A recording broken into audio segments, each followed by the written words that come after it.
এটারে বলেন যে নিজের নাক কাইটা অপরের যাত্রা ভঙ্গ করা। আমি বরাবরই বলি যে মার্কিন যুক্তরাষ্ট্রকে তাদের মিষ্টি মিষ্টি কথায় আপনি বিশ্বাস করছেন তো আপনি ঠকছেন।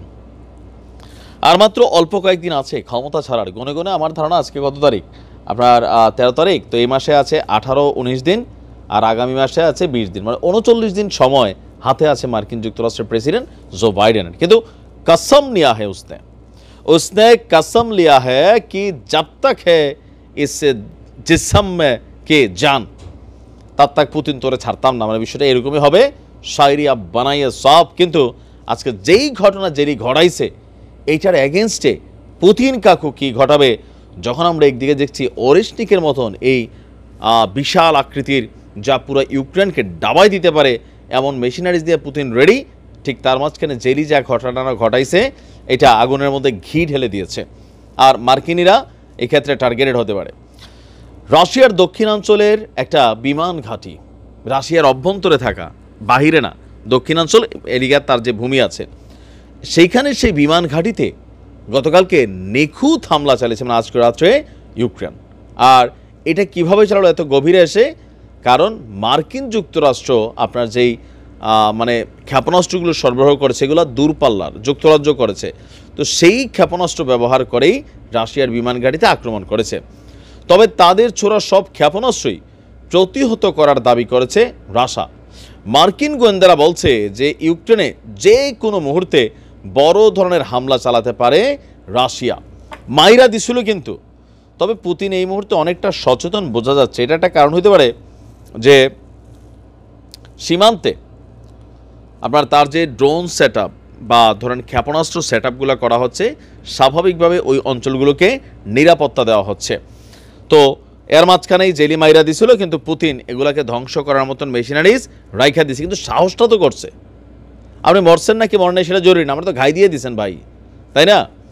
রাশিয়ার অভ্যন্তরে যুক্তরাষ্ট্রে সরবরাহ করা এই ক্ষেপণাস্ত্র ব্যবহারে পুতিনের কথা কড়া হুঁশিয়ারি থাকার পরেও ঘটনা কিন্তু তারা ঘটানোর চেষ্টা করছে। দেশটির দক্ষিণাঞ্চলের রোস্তবের সামরিক বিমান ঘাঁটিতে পশ্চিমাদের তৈরি এটিএসি এমএস ক্ষেপণাস্ত্র দিয়ে এই অভিযান চালিয়েছে জেলি। এর মধ্যে দুটি ক্ষেপণাস্ত্র ভূপতিত করার পাশাপাশি বাকিগুলোকে অত্যাধুনিক যুদ্ধ সরঞ্জাম দিয়ে প্রতিহত করার দাবি করেছে পুতিন কাকুর দেশ। তবে রোস্তব অঞ্চলের ভারপ্রাপ্ত গভর্নর বলছেন ভিন্ন কথা। তিনি বলছেন যে ইউক্রেনের ক্ষেপণাস্ত্রের হামলায় একটি শিল্প স্থাপনা ক্ষতিগ্রস্ত হয়েছে, সেই সঙ্গে পার্কিংয়ে থাকা 15টি গাড়ি পড়ে গেছে। অন্যদিকে কুরস্ক অঞ্চলের রাশিয়ার সেনারা যখন গভীর যুদ্ধে লিপ্ত, এদিক দিয়ে তলে তলে কাম সারা দেওয়ার চেষ্টা করছিল জেলি।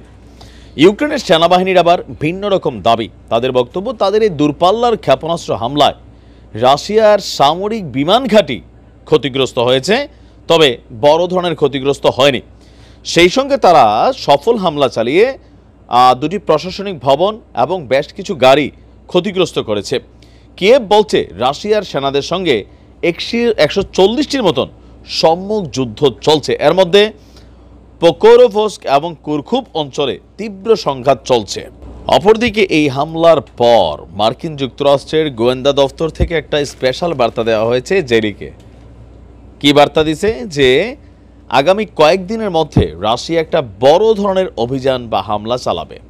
রাশিয়ার পররাষ্ট্র মন্ত্রণালয় বলছে যুদ্ধবন্ধে ইউক্রেনের কোনো দাবি বা শর্ত মেনে নেবে না রাশিয়া। তবে নবনির্বাচিত মার্কিন প্রেসিডেন্ট ডোনাল্ড ট্রাম্পের সঙ্গে আলোচনায় বসতে তাদের কোনো সমস্যা নেই। তো এই মুহূর্তে আপনার একটা টান উত্তেজনা চলছে। যখন এটা সমাধানের পথে যাচ্ছিল তখন এসে ইউক্রেনের এই ধরনের অভিযান, আসলে এটারে খুব কঠিনভাবে জবাব দেওয়া দরকার পুতিনের, কঠিনভাবে। এখানে লড়াইটার কি বাকি আছে দেখা যাক কাকু কি করে। ভালো থাকুন।